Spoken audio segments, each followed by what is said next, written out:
tuning in to the O&P Check-in, an SPS podcast. I'm Brendan Erickson, a regional sales manager at SPS. And my name is Jackie Green, a marketing specialist at SPS. This show brings you the latest happenings in the O&P industry.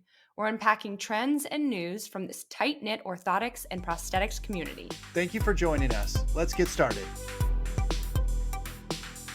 KnitRight's Liner prosthetic sock with Ionic Plus is designed to be worn under a suspension liner next to the skin to relieve skin irritations and improve comfort with liners. It is a moisture-wicking and Ionic Plus silver fibers to assist in odor prevention, providing a cool and soft garment for the patient. The liner's high stretch and ultra-thin material give the garment excellent fitting qualities. Learn more about the KnitRight Liner socks on the SPS website, spsco.com. The SPS Clinical Minute features short overviews of orthotic and prosthetic devices. In the latest video, Manager of Clinical Education Sam Brulette explains the remarkable features, coding, and specifications of the ST&G Next Step Foot with Glide Ankle. Follow the link in our show notes to learn more. Okay, hello listeners. This week we're joined by the founder and CEO of Restorative Health Services, Mr. Aaron Sorensen. Welcome, Aaron. Hey, thanks for having me. Absolutely. Yeah, so thank you so much for joining us today and allowing us to pick your brain about, your experiences as a practicing clinician, as well as a business owner of multiple locations. Before we begin, could you share a little about yourself and how you got your start in O&P? Sure. So I grew up in Virginia Beach, and when I was in high school, I think like many high schoolers, I really had zero direction, at least anything worthwhile. And so my mom, she worked on a board of directors where there was a gentleman whose son was actually a prosthetist and orthotist in Virginia Beach. His name's Ron Hopkins. And Ron, obviously much older than me as an owner and me still in high school, but my mom became friends with many people on the board, including Mr. Bernie Hopkins, his dad. And she would hear stories about Ron back in the late 80s, mid 80s, learning how to do like myoelectric hands. And, a lot of the stories they would tell when they got together, it was pretty interesting. Of course, my mom's was one-sided, like, yeah, he's playing basketball and, he went on a date, which wasn't real exciting. But, doing myoelectric hands, she thought was pretty exciting. So she actually gave me a little direction and said, hey, why don't you think about this for a career? I went in and interviewed one of his staff prosthetists at the time, Mr. Matt Hall, who now owns his own practice in the Hampton Roads area as well. And so I kind of cut my teeth there at a company called P&O Associates when I was in high school working with Ron Hopkins, Matt Hall. There's a gentleman, Steve Seiverd. He now owns a practice there in the Hampton Roads area as well. And so, a young kid off the street with not a whole lot of direction and had a whole lot of mentors there and kind of gave me a little direction in life. Went to FIU to get my undergraduate when there was a program there. Again, met a lot of guys in my program and ladies as well, still friends with many of them. And they've gone off to do some really cool stuff, like Paul Pruzikowski with O&P was in our program. He was a year ahead of me. So I was really lucky not only to have those mentors before I really got into the education side, but then to have some relationships with some people that are now business owners across the country. And of course, people like Paul with O&P, people that have really made some significant impact in the industry. And then again, another gentleman that made a huge impact in my life. When I came out, I did my residency under Danny Ferguson in North Carolina, Chapel Hill. Stayed with him for a year, and thanks to Danny, he got me in touch with a gentleman here in Tennessee that when I came to Tennessee to get my MBA, he gave me a part-time job, which was John C. Dillard. He was known as Chuck Dillard. And he and his dad had a very small mom and pop shop called Dillard Prosthetics and Orthotics. And when I graduated, they actually gave me an opportunity to have a piece of ownership after my MBA, and then actually sold me the practice in '01. When I bought the practice in '01, and again, I owe a tremendous amount of gratitude to the Dillard family. They financed it themselves because I was in my 20s still. I mean, there's no way a 20-year-old was going to get that kind of a loan from a bank. And so they had a lot of trust in me and my family, and we have nothing but gratitude to the Dillard family for that. And through having very good people on staff, lots of residents through the years, other business owners that got to know me over the last 20 some years, we've grown to where we now have 14 offices throughout Tennessee and Georgia. And we are looking to continue to grow. And again, I guess a little credit goes to me, but I'm only one person and a staff of about 50. And it really takes a great team from technicians to OAs to clinicians to really pull all this vision together. So again, if any of my staff listens to this, I want to give a shout out to the gratitude that I have for a great staff that I have. So you were only 20 when you got your MBA? So actually had a full ride. What brought me to Middle Tennessee, little sidebar here. So I applied to over 30 schools in the Southeast. I grew up in Virginia Beach, like I said, so I'm kind of a Southern boy at heart. And 2 schools offered me a full ride. I had numerous schools that were going to take me into the program. Southeast Louisiana offered me a graduate assistantship, and Middle Tennessee State. What was really strange about those of you that believe in either karma or the stars or horoscopes or whatever higher power, the lady I was dating at the time actually is a professor and got a job opportunity at Middle Tennessee State. And I was like, whoa, okay, whoa. This is like really, really odd. And so Danny Ferguson knew a very small mom and pop shop in Nashville that was going to give me a job. One of 2 schools to give me a full ride for my MBA was right here in Middle Tennessee. And the lady that I was dating, who is now my wife, actually had a job opportunity at MTSU. And I was like, I don't know about you, but I got to ride this ride. And she was like, yeah, let's see where this goes. So that's how we ended up in Tennessee. So with over 14 offices and you're a practicing clinician, plus the advisory boards, what is your secret sauce and how do you manage to stay on top of all of it? Because you've got a lot going on. So it's kind of what I've already kind of mentioned and alluded to. I have a great support system at home with my wife and my girls. We have a great team here, and all of the team is really buying into the vision and understanding what we're trying to do here with providing not only good patient care, but also a good work environment, a very good corporate culture, which is all driven not just from the top down, but from the bottom up. I mean, there is no corporate culture without a corporation. There's no corporation without staff. And so it truly is top to bottom with my staff. That with a whole lot of caffeine kind of keeps me going, along with a lot of kind of self-drive and motivation. I've always kind of been a workhorse since I was a kid. And that's just, I believe you have that in your DNA. I don't believe you can teach that, right? You either, I tell people when I interview them, and again, I don't care if you're in my billing staff, a technician, or a clinician, there are things I can't teach you that I feel I have characteristics of that I look in others. You have to care about your team, you have to care about your patient, and you have to have good work ethic. I can't teach you that. I can teach you how to bill a claim. I can teach you how to fit a patient. Right? There are things I can teach you that you have to have, but it's those characteristics that I can't teach that I believe I have, and the vast majority of our staff have, that we're looking for when we go to expand and grow it. And again, that gets back to that corporate culture and kind of believing into the philosophy that we feel that we have here.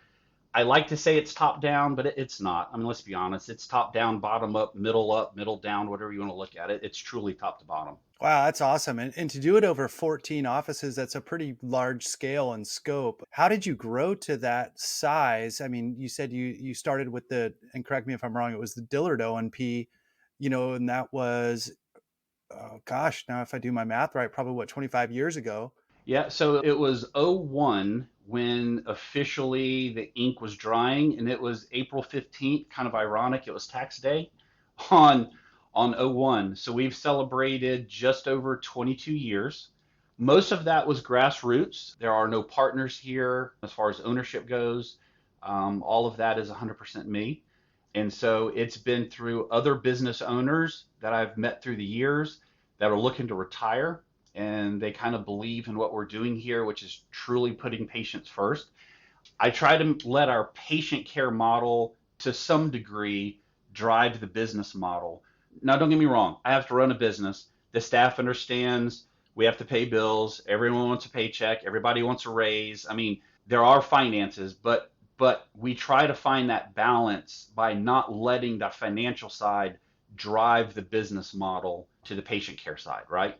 And so other business owners that I've met, which are small mom and pop that care about patient care, little by little, they've reached out to me and said, hey, I'm looking to retire. I don't necessarily want to sell to X, Y, or Z. I like what you're doing there, and I've known you through the years. You want to talk? And I was like, well, yeah, let's have a coffee.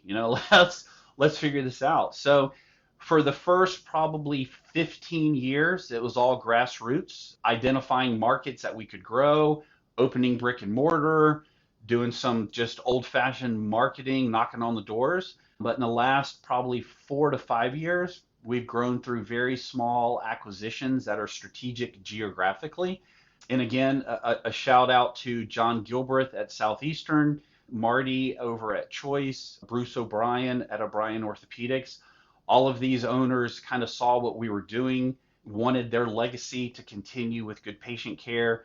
And all of those gentlemen, when they were ready to retire, reached out to me. And thanks to them, we were able to continue to grow Restorative Health Services Group through those acquisitions and continue the hard work and the patient care that they had.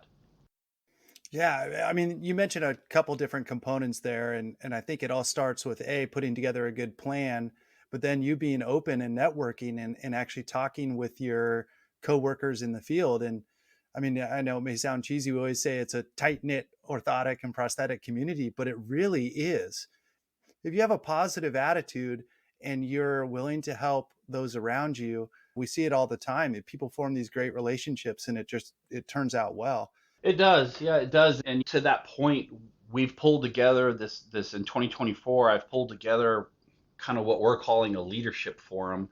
And it's just a handful of business owners that I've gotten to know, that we've all gotten to know each other, and we're pulling together just kind of chew the fat for a minute and just not even talking patient care, right? It's what's worked well for you from a marketing perspective or corporate culture or your leadership style. And it's everything that makes these companies as great as they are. And I'm really thankful to these business owners that are coming in next year to kind of pull this, hopefully what's going to be a first annual. And it gets back to that networking. And it's all of us checking our egos at the door and knowing that we're in different geographic areas to where we're not stepping on each other's toes.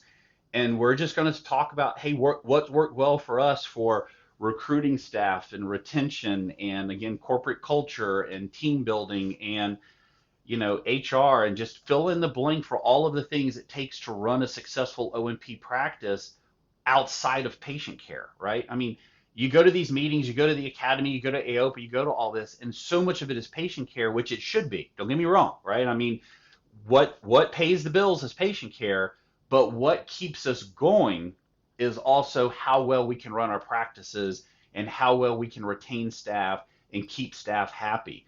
And so that's kind of what we're doing here. And again, it just gets back to that point of networking, reaching out to other business owners, not just to say, do you want to buy or do you want to sell? Just reach out and go, hey, I got an idea. Do you have an idea? Let's share the ideas to make me and you better, because the bottom line is we want happy staff, we want happy referral sources, and we want happy functional patients. That's what it's all about. Pretty awesome. And I'll just pick one kind of category of a business model, but you do have so many locations and so many different minds working, and it seems like you guys have all assimilated together so well. Would you see a component of your business, like say marketing and the strategy around that, change from location to location, or after you, I wouldn't say acquire, but assimilate in somebody into your web? Yep. You're absolutely right. It's again, your question earlier was a secret sauce, right? When we go into a new market, either with fresh brick and mortar or via acquisition, it's by no means to turn that market into what I want it to be. And it's by no means turning that practice into what I want it to be, meaning here on paper is my model. I mean, don't get me wrong, we have processes in place, right? And I mean, there are certain things we have to do to run efficiently, but also be effective with our patient care, also corporate culture. I mean, it's all of those things we've just kind of touched on, right? And so we know from an internal perspective what we're looking for corporate culture and processes, but we also have to fit that externally into what we're looking at for that market. Are there a lot of orthopedists here? Are the orthopedists part of big practices, or are they small and mom and pop shops? Do we have big rehab facilities or not? Is this an acute care level 3 hospital, or is it a rural country hospital? We definitely have to manage to some degree that marketing side and the operational side of what we are looking to treat in that market differently, market by market, but also there are certain characteristics and qualities we want to keep internally that makes us who we are, right?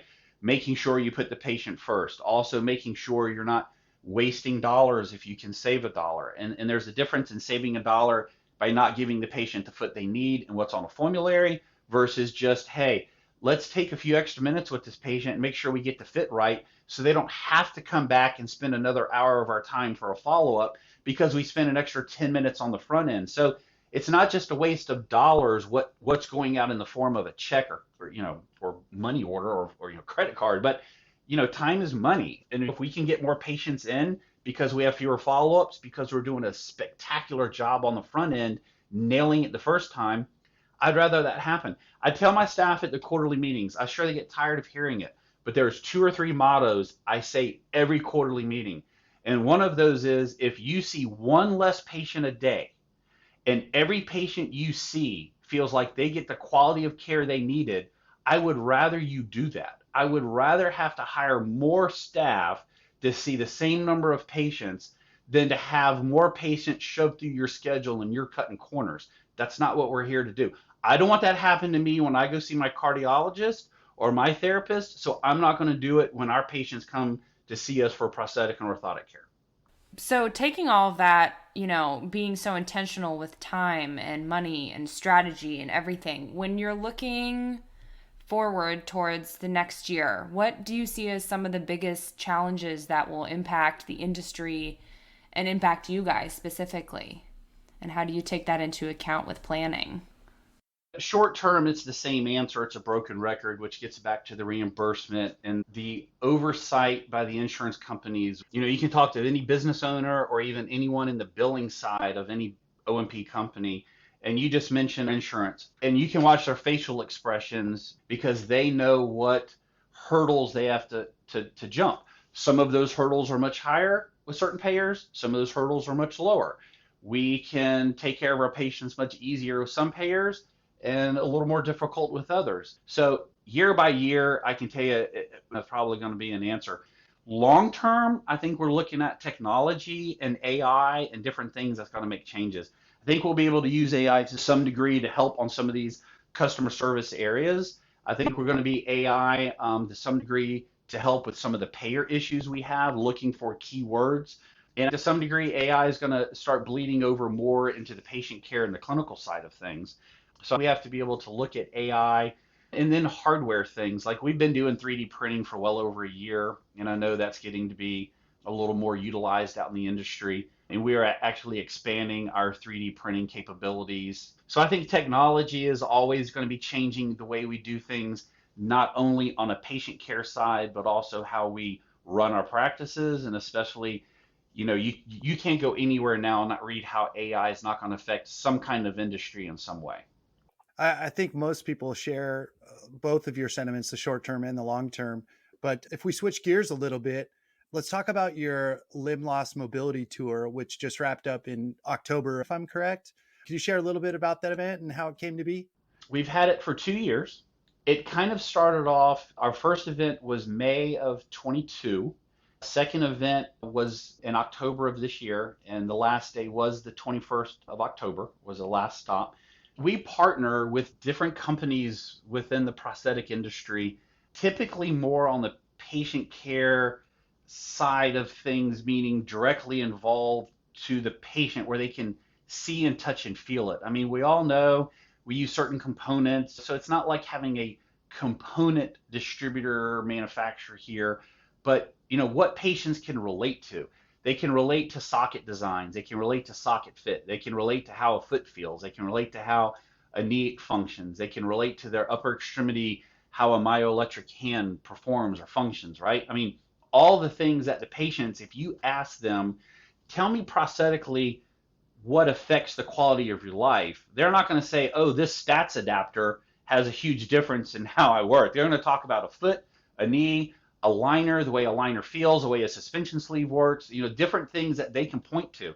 So we try to partner with those kind of companies. And Extremity Sockets were partners this year. Amparo Socket were part this year. The CJ Sale Socket, Keith Cornell and Tony out of Boston were here to talk about their socket designs. We partnered this year with Ottobock to bring in feet and knees. And so it's a way to kind of have a patient appreciation day prosthetically, because we have food trucks and we have giveaways for a raffle, and you don't have to try a foot or a knee. All you have to do is just kind of show up, put your name in a hat, have yourself a piece of pizza, whatever it is. We have the TVs going on Saturday. We had some SEC football games going. We have guest speakers that are there. We have therapists talking about the importance of therapy and gait training. We did a CJ socket demonstration with a patient alive so that patients could see how a CJ socket is fit and have the patient give feedback. Talks from a PM&R doc about the importance of nutrition and your medications, and just again, it's a kind of a prosthetic patient education day, appreciation day, kind of a fall festival, and it all comes together. And we realized after our first year of doing it that the patients asked when we were going to do it again, because they were so excited, because there's not a place where a patient can go and have that show and tell and touch and feel and have so many professionals, not just their prosthetist and not just my prosthetic team, but prosthetic professionals from around the country that actually come in and donate, to some degree, or willing to be here for a week of their professional life and personal life. And it does so much. And it helps with team building internally with our staff. I mean, you'll look over and you'll see one of the regional managers going to get a bag of ice because we're low on ice. And you'll see an OA helping a patient go get a can of Coke or whatever. I mean, no one's above or below doing anything it takes to pull this together, because it's about the patient. It's about that patient experience. We have limb loss patients that aren't our patients that we invite from the community to come in. And there's by no means any kind of a hard sell or soft sell. It's not about that. It's a way that we feel we give back to the limb loss community by bringing these professionals in. And if you go to my competitor X, Y, or Z and you try it a foot and you like it, we say, here's the information. You go back to your company X, Y, or Z and you tell them you tried it. It's truly about the limb loss patient, and it's not about us trying to cultivate or bring in new patients and try to cherry pick. And I know firsthand, I've personally fit some patients from competitors who liked it, and they were like, can my guy do this? And I'm like, yeah, your guy can do it.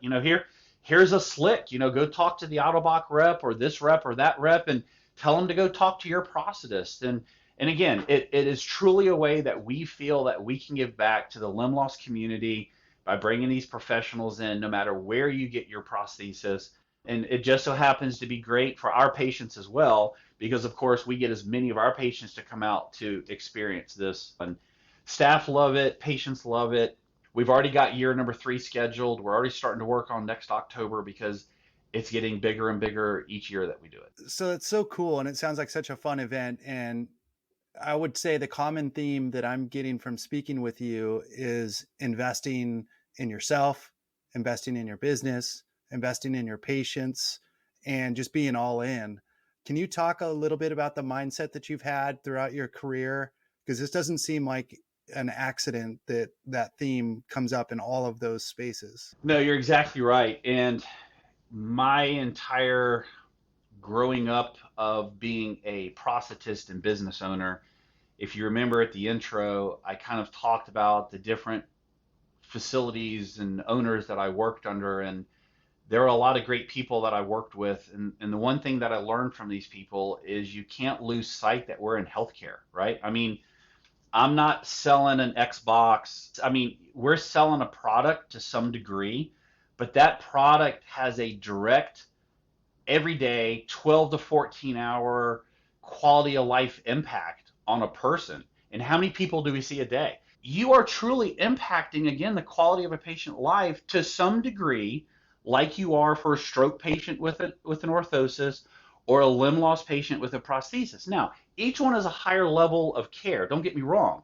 but each level of care is having an effect on the quality of someone's life. One may be temporary with his art support, one may be lifelong, like a limb loss patient.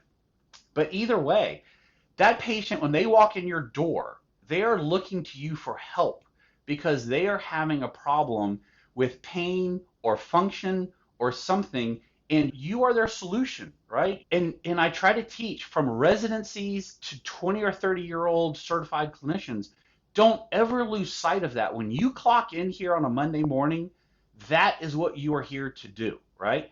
And that's where I feel like it bleeds into the corporate culture. And I tell my staff, we have three customers that we deal with every day. We have your end consumer, which is the patient.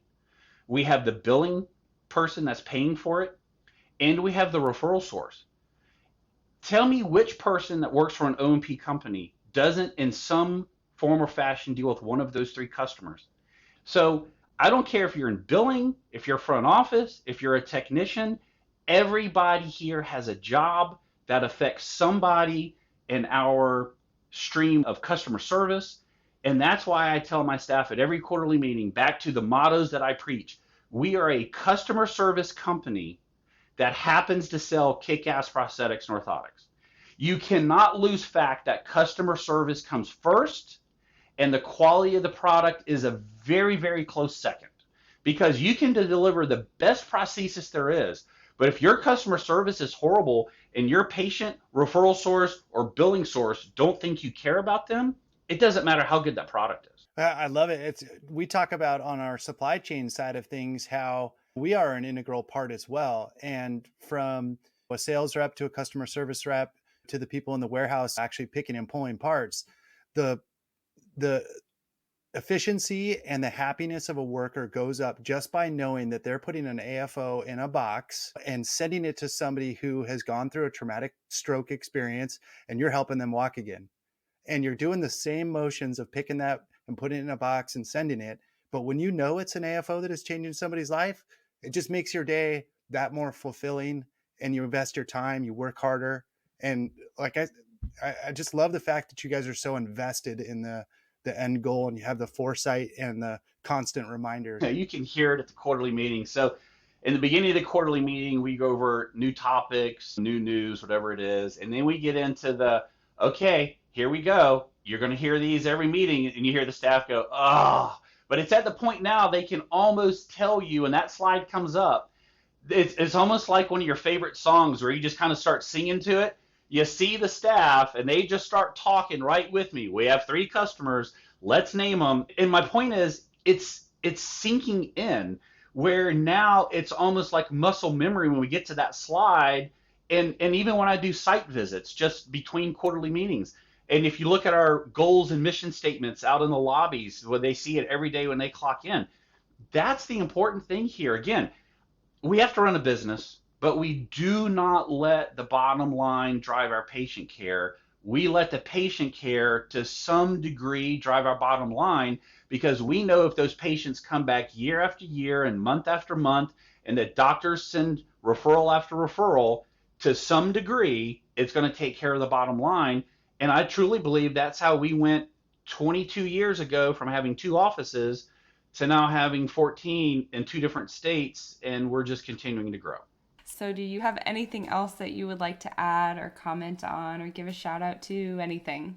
No, I think it just gets back to my point. And again, when I'm interviewing, and it doesn't matter who I'm interviewing, a resident, a clinician, or whatever, I think if anyone's listening to this, I think just remember, care about your teammates, care about your family, care about your patients, and have good work ethic. That's what it's about. If you care, you're going to be surprised. You're going to take the extra mile to either help your fellow teammate or help your patient or help your referral source. If you don't care, you're going to cut that corner, and it's going to show up in the end result, either in the quality of your product or the quality of your service. And work ethic, I can't teach that, but rather you want to be a regional manager, you want to be your own practice owner, or you just want to be the best clinician or technician or whatever you can, just search down. And I think if you have those things, you can do anything in this world you want to do, but especially in the profession of O&P, you'll be a star. Well, thank you so much for taking time out of your super busy schedule. And we're just super proud to be associated with you guys and be a partner with you. So thank you so much. Yeah, thank you. I appreciate it. I appreciate the kind words. If you would like to learn more about Restorative Health Services or connect with Aaron on LinkedIn, follow the link in our show notes. Thank you for tuning in to the O&P Check-in, an SPS podcast. If you haven't already, be sure to subscribe to the show on Spotify, Apple Podcasts, or wherever you listen to episodes. And while you're at it, rate and review the podcast to help fellow O&P professionals find us. Email us your topic suggestions and feedback at spspodcast@spsco.com. See you next time.